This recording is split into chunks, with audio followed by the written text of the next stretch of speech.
Powering up your character in a video game is overrated. So what? I whack enough slimes with a stick so I get to deal an extra point of damage to the next 27 slimes that I come across? Big deal. Here's some meticulously crafted platforming scenarios that the game developers planned for months for your enjoyment. Well, I guess I'll just use my ability to fly over the whole level. Oh no, I lost my quadrillion imaginary points that could get my character to take down the big bad evil guy in 24 sword slashes instead of 25. Power-ups, power-ups, power-ups. They seem to be everywhere in games. Sometimes they take the form of a collectible, sometimes they are items that you can equip, or it could even be a leveling system on an RPG. Powering up the character you control is the backbone of basic game design. It just makes sense. You get further into the game, things get harder, you pick a power-up, and suddenly your character is stronger and can beat any obstacle. This happens in almost every game, but sometimes I wish that wasn't the case. I know there's games that you can beat with whatever they give you from the start and nothing else. Some arcade games come to mind. However, arcade games are just, arcade games. Most of the time they lack the depth and complexity that something like a console or PC game offers. There's also puzzle games and narrative-driven games, but I feel like they are a whole different category. It just seems that most games are always accompanied by an endless list of numbers and different systems you have to interact with to min-max whatever stat that makes your character that extra bit stronger. The one getting stronger is always your character and not you the player, right? Well, not really. But it seems that way at first, you as a player get better at the game too. It's just that you never get the chance to be one-to-one with it. From what I've seen, when people want to have that sort of one-to-one experience with a game, they have to resort to limiting themselves through homemade rules, like picking base X on Mega Man X5, or doing a Soul Level 1 run in Dark Souls, for example. A lot of time games are filled with all kinds of overcomplicated systems, especially nowadays, and even if I like a lot of them, lately I've been feeling a bit tired of this kind of game design. In fact, I want to go with the complete opposite. I've been wanting to play a game with not even a single power-up. I know there's a couple of games that do this, but whenever I get that urge, I notice that I keep returning to the same game, time after time. Yes, I know of a game that doesn't have any of that nonsense I mentioned earlier, and just gives you everything you need from the get-go. No stats, no power-ups, no leveling up. Just you, the game, and its 32 boss fights.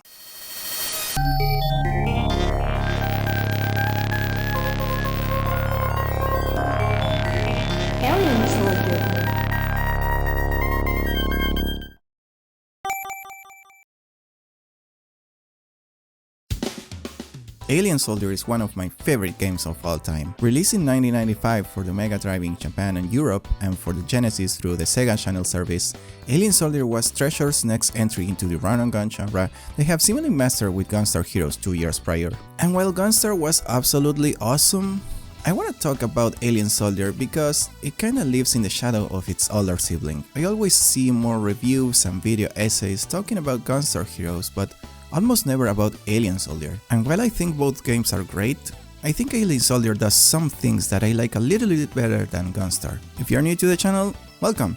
I'm Dems, an indie game developer making my very own game called Synthetic Girlfriend. Lately, I've been paying more attention to the games I play, trying to see what I could incorporate into my own game design. And I noticed that I kept going back to Alien Soldier because its design is so interesting to me. One day I opened my Google Drive to write down some notes, and I noticed that I actually had a script written for a video that never came to existence talking about this very game. It's been sitting there for years, and I finally felt like I should do it justice, once and for all. This is that video. So, to understand why I brought Alien Soldier into this conversation, we have to talk about its gameplay and design. But before that, let me gush about the game for a second. Alright? Alright. Let's go!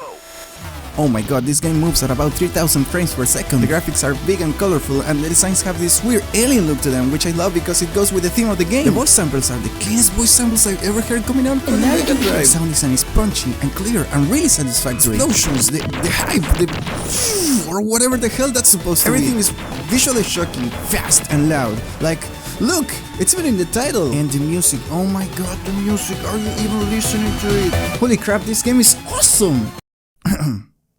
Okay, with that out of the way, let's talk about the gameplay now.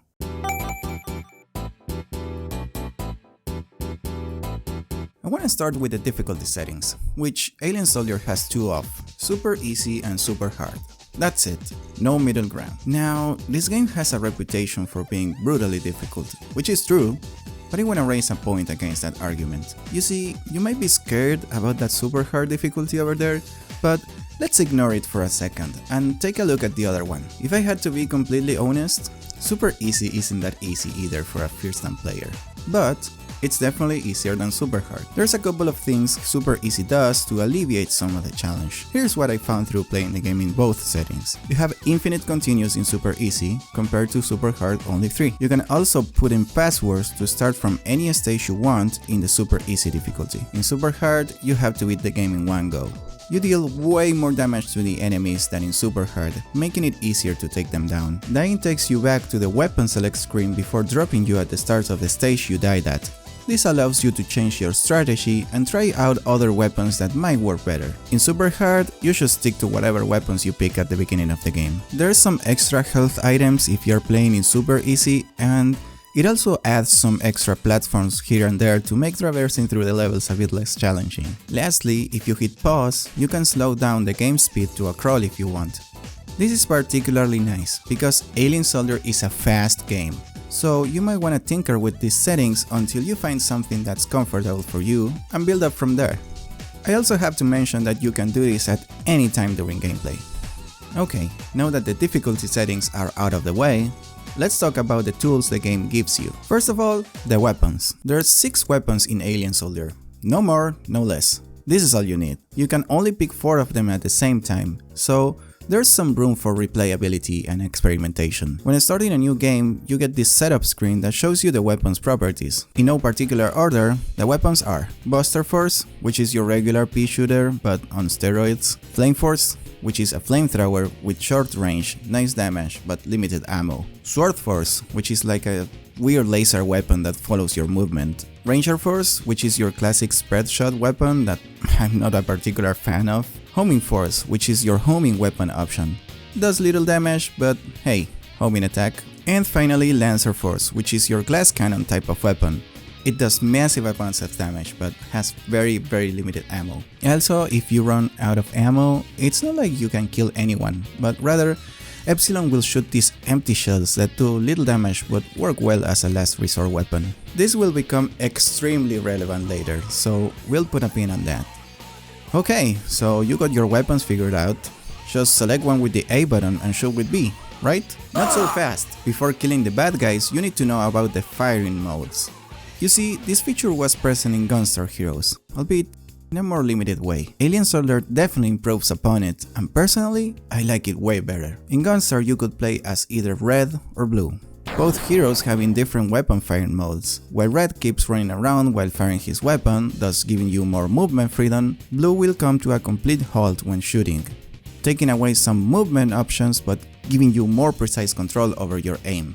These firing modes are referred to as free shot and fixed shot. While you had to pick a specific character in Gunstar and stick to it throughout the entire game, Alien Soldier lets you switch modes on the fly by crouching and pressing the A button. I think this is a game changer. You don't have to settle for one mode or the other anymore, but rather you can strategize around this and see which mode is more convenient at any given time. There's also one extra little thing that Alien Soldier does with fixed shot that I like. It actually locks your aim as long as you hold the B button down, which lets you do something like firing forwards while moonwalking or even realigning yourself with the boss while dealing damage non-stop. Really useful in a lot of situations. And one last thing, if you don't shoot for a while, Epsilon's Eagle Eye will activate and it will show you the enemy's weak point. Alright, let's jump onto the next thing. Speaking of which, the C button makes Epsilon jump. However, there's more to it than just jumping. If you tap the C button again while airborne, you can hover indefinitely. You're not bound to the rules of gravity in this game, since Epsilon can also cling to and walk on ceilings. All of these abilities give you more angles to approach enemies and bosses from, and you can really control your position on the screen if you know how to use them. Now, let's talk about defensive abilities. First of all, the counter force. If you tap the B button twice, you do this thingy. It does little damage, but its main use is turning enemy bullets into health. This is vital, since Alien Soldier doesn't have that many health drops scattered throughout the levels. However, what if you can avoid getting hit? That's when the zero teleport comes into play. By crouching and pressing the jump button, Epsilon will dash to the other side of the screen. Think about it like the Dark Souls roll. It allows you to reposition yourself and avoid enemy attacks, and you're completely invincible for the duration of the dash. Even better, if your life gauge is full, you'll do the Phoenix Teleport, which is this deadly dash move that will damage any enemies in your path. If timed properly, you can even one-shot some of the bosses. After you get everything set up, you can practice on this screen for as long as you want to get accustomed to the controls, firing modes, weapons, and everything else. As I said before, if you play on super easy and tone down the speed whenever you need it, you can beat the game no problem in a couple of days if you keep at it. To drive my point even further, I forced my good friend Ivan to play throughout the game in super easy. Keep in mind he's never played this game before and only just saw me play it a couple of times. Here are some clips. No, terraformers. Sí. Es un flip.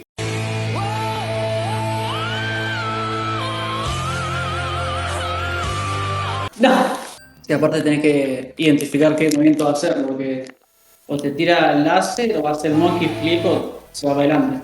Me gusta que yo haya quedado bautizado Monkey Flip. Uy, a ver. Facilito. Súper fácil, diría. Él no era tan campo de Jason. Ah, esos son los aliens del Alien Soldier. Uy, estoy esperando a que aparezca Bonnie Lambda. Es una persona. Ah, no, es peor. ¿Este es tu persona, Demian? No, ese es del Fusion. La lagartija esa del agua.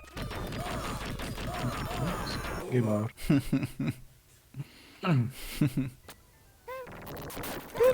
Mirá, Metapod. Shadow de Colossus. Facilito, dijo Iván. Le tirás raid y listo. Uy, el cañón de sus confitados de limón que está usando Iván. Claro, ahí lo veo a los Jason acá jugando. A los Jason. Dediqué mi vida al Alien Soldier. Ah, pero está jugando en Easy este hombre. ¿Eso es Easy? Sí.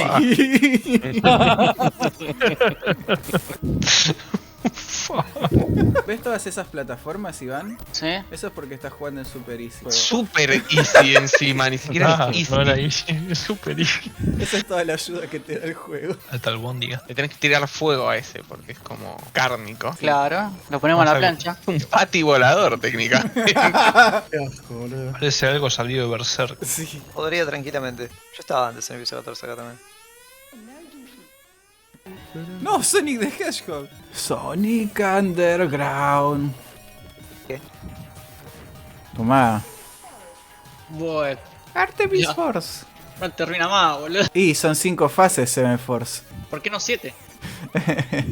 Es una historia muy larga esa. Uy, pensé que hacía un monkey flip, boludo. Esto tiene lore, ¿no? Es una historia muy larga. ¡Ay! ¡Ay, no! ¿Por qué con agua? ¡Ay, feo! No. ¡Ay, Dios! Let's fucking go. No sé si sentirme bien porque maté a una amiga, pero bueno. Bueno, y ahora el Alien Soldier se tiene que enojar, ¿no? Sí. ¿Por qué? Pero parece como... ¡Ay, boludo! Son todos iguales. No, ¿y este? No. No, Cats. La película. No, ¿qué carajo es eso? Monkey Mode. Si no le pega ninguna de estas armas es porque es invencible. ¡Ah, los parries! Ay, la vida que saca esto me va a matar de una, boludo. Lo hizo. Facilito. The Absolute Madman se terminó. Che, pero cae de frago, era re complicado. Congratulations, Iván. Bueno. Ahora en Super Hard. ¿Algo para decir, Iván? Me gustó bastante el juego. As you can see, Alien Soldier gives you everything you need from the start, and it even gives you training wheels when playing in the easier difficulty. Everything from the weapons, the counter force, the zero teleport, and even the Phoenix teleport is all there from the start. You never level up Epsilon, or the weapons, or anything. You just gotta hone your skills, grab your tools, and learn to use them properly. This game wants you to beat it, but it proposes a fair fight, and before doing that, it wants to prepare you for what's to come. And what's to come is just awesome.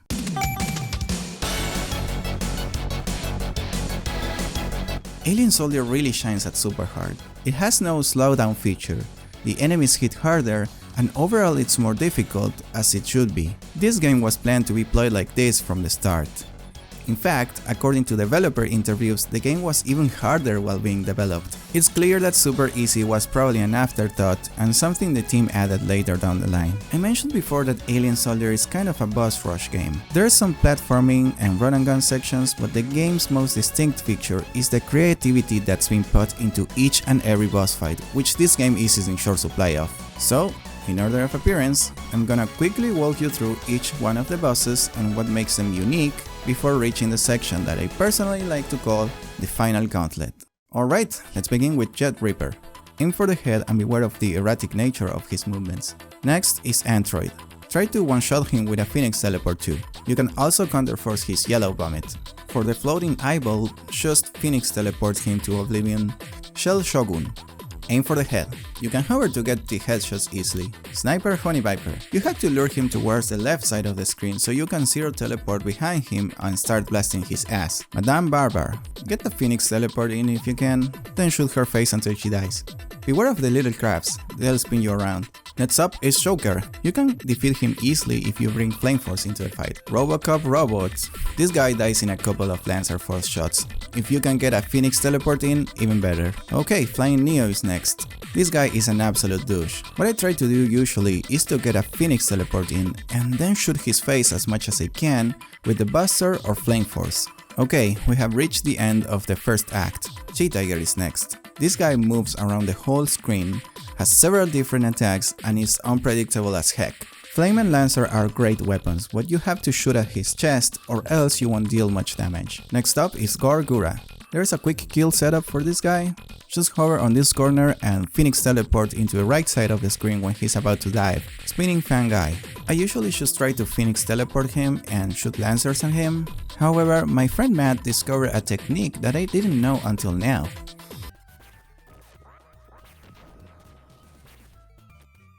What the fuck? No sabía que le podías What? What?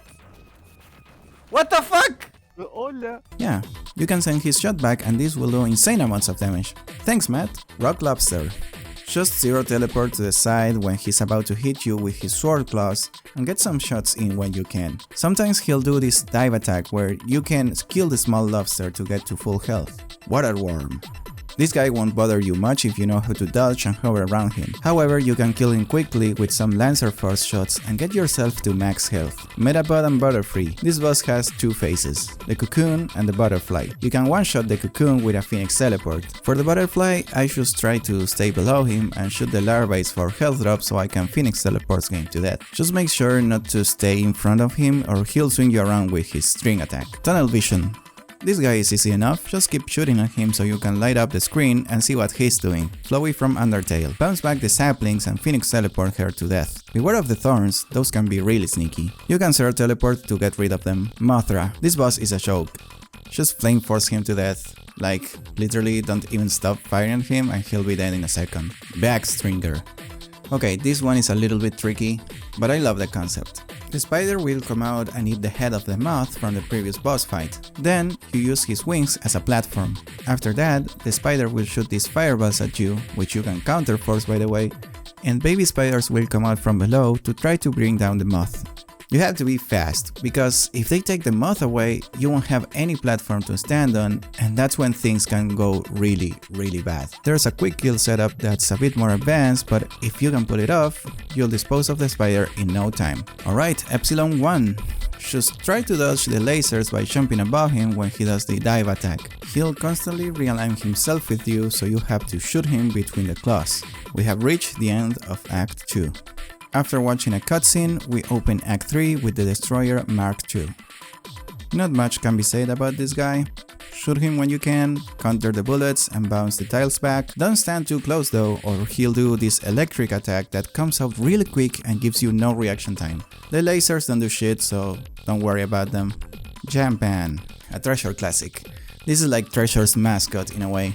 He appears in most Treasure games in one way or another. Regarding this game though, He's kinda predictable and you can easily dodge his attacks with a good mix of zero teleport and hovering or jumping around. Okay, so remember how I was talking about a section that I called the Final Gauntlet? We are finally here.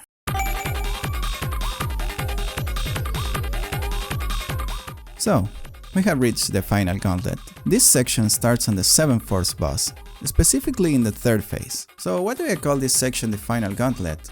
Well, that's because starting on 7th Force's 3rd phase, you won't receive any health or weapon items anymore. The last time you'll receive a weapon item will be in the 2nd phase. After that, you'll fight through 7th Force's remaining 3 phases, 2 shoot-em-up like sections, and another 4 bosses before reaching stage 25, where you receive the final health item, right before the final boss fight.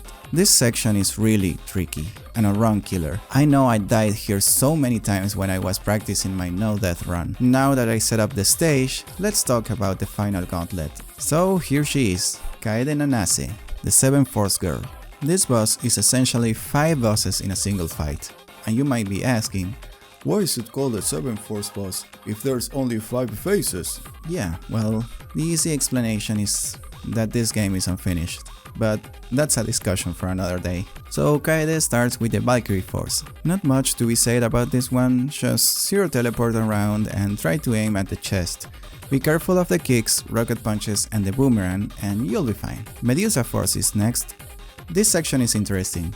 The game turns into an auto-scroller for a while she transforms into Sonic the Hedgehog. There are several sections that keep repeating that will have either health drops, bombs or weapon items, which by the way is the last time you'll be able to pick up any of them as I mentioned before, so plan accordingly. Aside from that, you'll have to be more careful of the bombs that spawn on the level than her actual spin dash attack. Sylphid Force.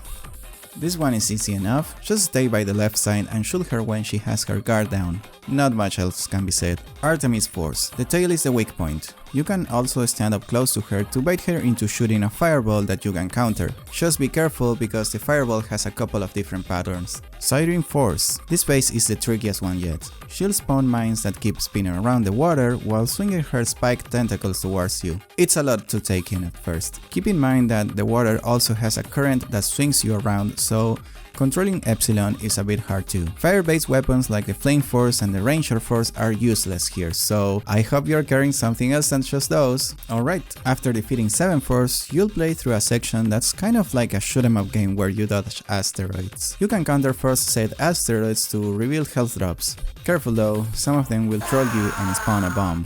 Oops. Right after this you'll fight the Destroyer prototype. Just dodge its lasers and try to counter the barrage of bullets when you can. Easy enough. Next up, it's another shoot-em-up section where you have to defeat some Space Furies and dodge some missiles. Then we have Space Worm here. Just try to dodge him as best as you can and aim for the head. His movements are very erratic and he can come up from any side of the screen, so be prepared. You can also counter the yellow goo he shoots. Wolfgang Blood Garopa is next. Yeah. What a mouthful. Shooting at the horse does almost no damage, so you're better off shooting at the rider. There's also these Battletoads inspired wall dodging sections that you have to be careful with. Fun fact, in Super Easy you get some exclamation marks telling you where the walls are coming from. That's not a thing in Super Hard. Next is stage 24, the final machine. It starts with some missiles coming out from below. Then you have to fight the boss. There's a sweet spot between the missile launchers and the laser cannon that you can stand on to deal continuous damage to him without him ever touching you. And after that, we have to fight Z-Leo. This is it.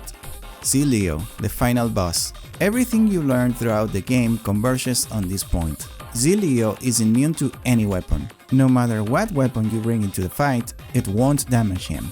This begs the question, how can you beat him? Well, remember this part of the video? Also, if you run out of ammo, it's not like you can kill anyone, but rather, Epsilon will shoot these empty shells that do little damage but work well as a last resort weapon. That's right, to damage him you have to shoot him with the empty shot. You can also bounce his fireballs back and turn his machine gun bullets into health drops to blast his face with the Phoenix teleport. When he's below a certain health threshold, he'll start doing this attack that I really hate. Even if exclamation marks appear to warn you about the lasers, you have so little time to dodge them that you might be better off zero teleporting around and hoping that the lasers don't hit you. This section is very hard. even for me, and it is definitely a run killer. So yeah, try to finish Leo off as fast as you can so you don't get him to do the laser attack that often. After you take him down, you get to watch this epic cutscene where Epsilon flies away and everything blows up into oblivion.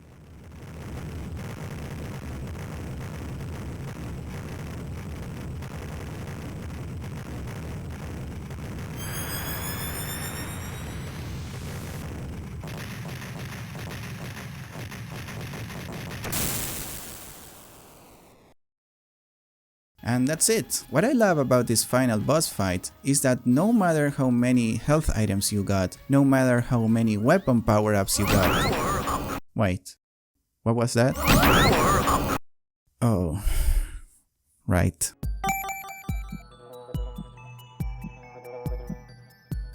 Yes, it's time to admit it.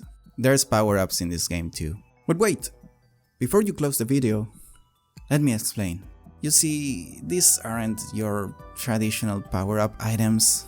The point I was trying to make in this video was that Alien Soldier's design and core isn't really built around this particular power-up system. You don't really need these items. They are not new abilities, they don't really make you stronger per se. Okay, I guess the health items increase your maximum amount of health, but each boss that you come across will hit harder than the previous one, so is it really a power-up? Or is it just a tool to level the playing field? There's the weapon items too, but they are not even a quote-unquote true power-up.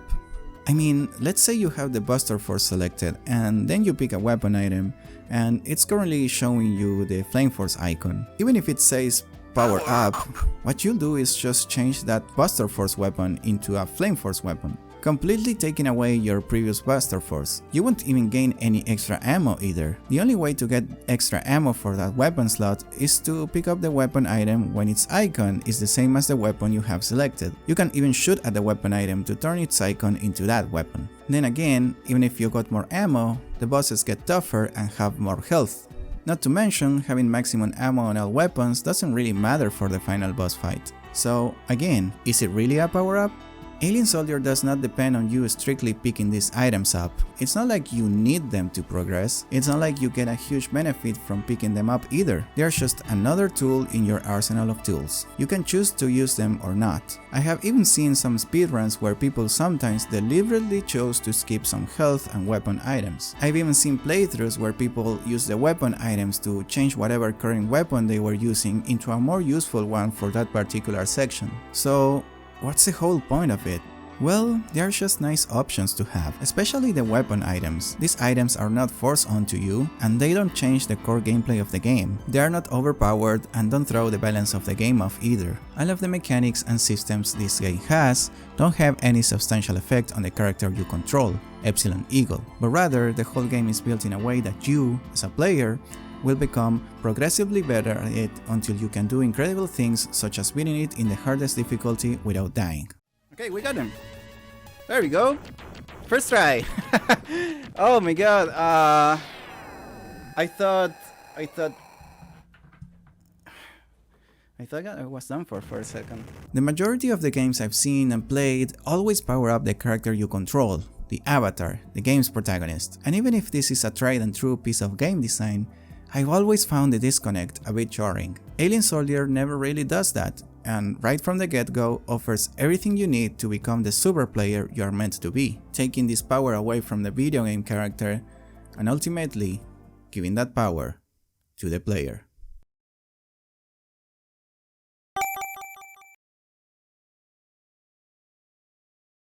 Hey peeps, it's Dems. I really hope you enjoyed the video. I had a lot of fun making it. I probably spent most of my time on YouTube watching video game essays and whatnot, and I always got that itch of making one of my own. I promise I'll go back to making synthetic girlfriend devlogs once I take a break, but I just had to talk about this game on the channel.